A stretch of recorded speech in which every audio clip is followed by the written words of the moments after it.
Good morning, guys. I hope you're having a great day. Today we're going to do some of our trick words and read some of our words just together with our story today. So first off, we're going to start with our trick words. Here we go. My, by, from, have, of, for, or, they, you, I, me, he, she, he, we, and then our new one we learned this week, do. Good job. All right, I have some other CVC words for you to read. Some of them are not real words, they're just nonsense words, but it's just good practice for sounding out the word and reading it. All right, here we go.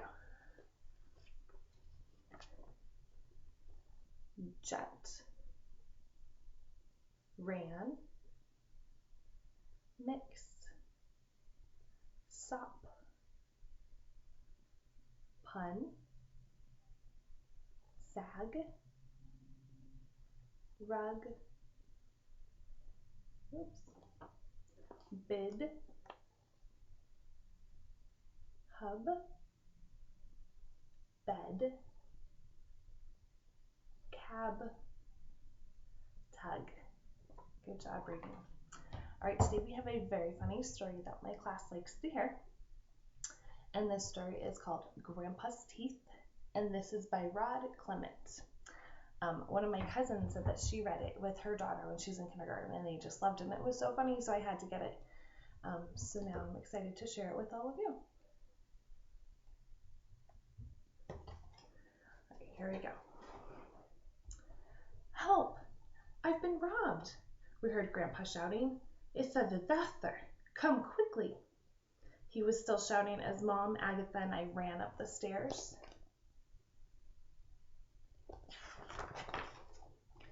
Grandpa's room was a mess, but to be honest, it was always a mess.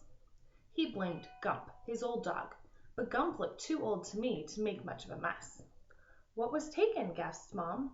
Your VCR? Your television? Not your gold-plated golfing trophy. No, said Grandpa, it's much worse than that. Serious. It's my teeth. They've been stolen.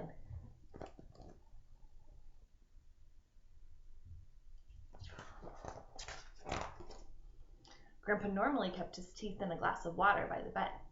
The glass was still there, but the teeth were missing. You haven't swallowed them by mistake, have you? Asked Mom. Of course not, replied Grandpa. Those teeth were special, handmade by the finest Swiss craftsmen. Agatha looked at Mom and whispered, Why is Grandpa talking funny? You see how serious this is? Moaned Grandpa. I may never cease to save again.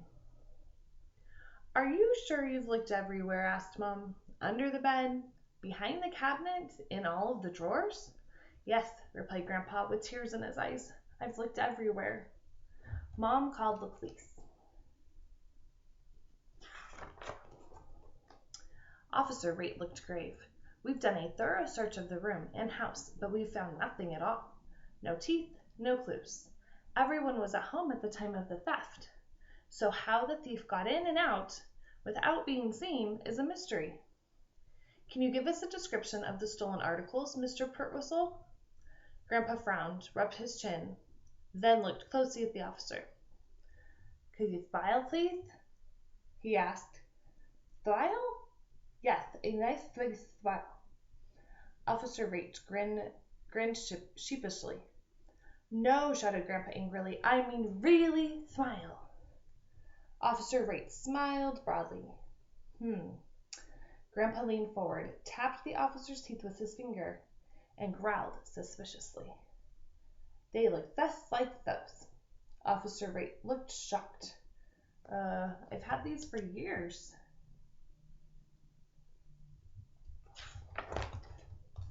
Officer Rate took us all down to the station for further investigation. Using Grandpa's description, the police artist drew a picture of the missing teeth. They put up our wanted poster with all the others. We made copies and put them all over town.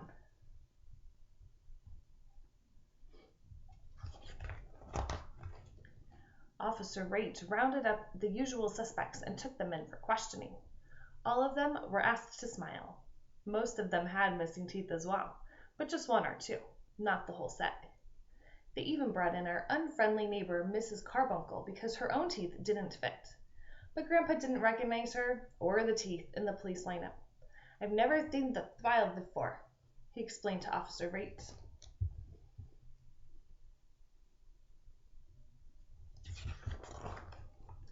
After several days, Officer Rate had to admit that no teeth had been found, no thief had been caught, and no new clues had been uncovered. Grandpa suspected everyone, especially anyone who didn't smile. So the whole town was smiling at him, although he never smiled back. He had nothing to smile with. Mom even got a call from one of those TV unsolved crime shows. They came to the house in a helicopter, and we had to reenact the whole thing. When Grandpa was interviewed, he asked the reporter, Pearl White, if he could borrow some of her teeth. After all, he mumbled, "You have more than enough."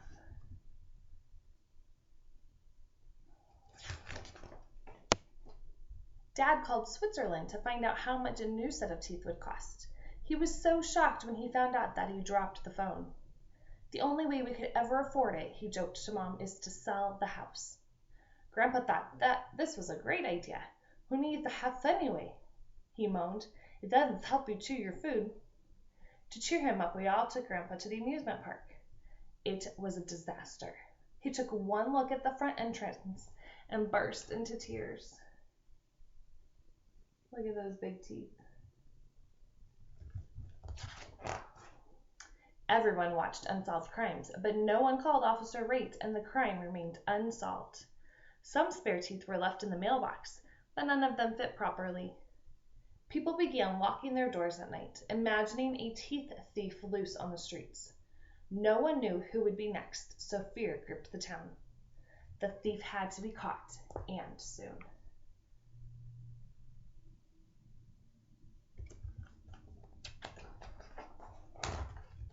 It seemed that the only way to prove beyond a reasonable doubt that the teeth in your mouth were your own was to smile broadly at every person you met. Anyone who didn't smile was immediately dragged off to the police station for more questions and a chat with Officer Rate. So everyone began smiling at everyone else, all the time, everywhere, even at funerals.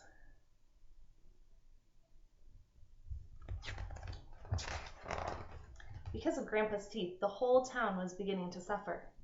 Tourists, seeing the endless sea of smiling faces, were too scared to get out of their cars. After a while, they stopped coming altogether. Dad's cafe, like the rest of the town, was losing business, and the mayor called an emergency meeting.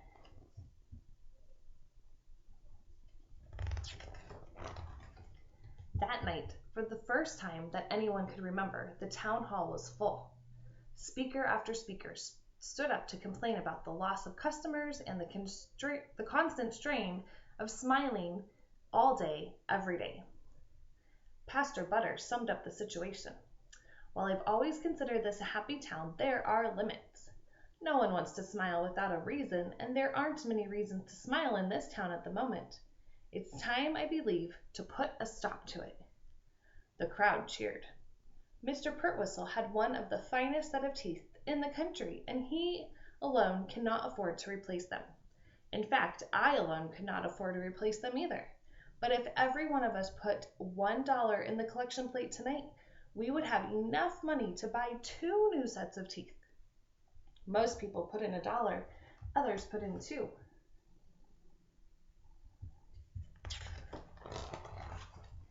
At the presentation ceremony, Grandpa opened the package and revealed 2 sets of brand new teeth. "Why are they different sizes?" asked the mayor. "Oh, only one of them is for me," replied Grandpa, popping one of the sets into his mouth. "The other is for Mrs. Carbuncle. Her teeth never fit properly, and she has such a pretty smile."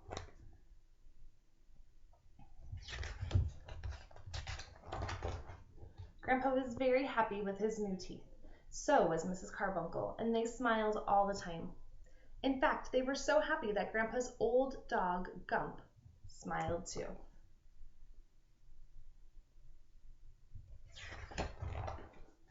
For the first time ever. Who had Grandpa's missing teeth? Yep, it was Gump. I hope you liked that story. Have a great day.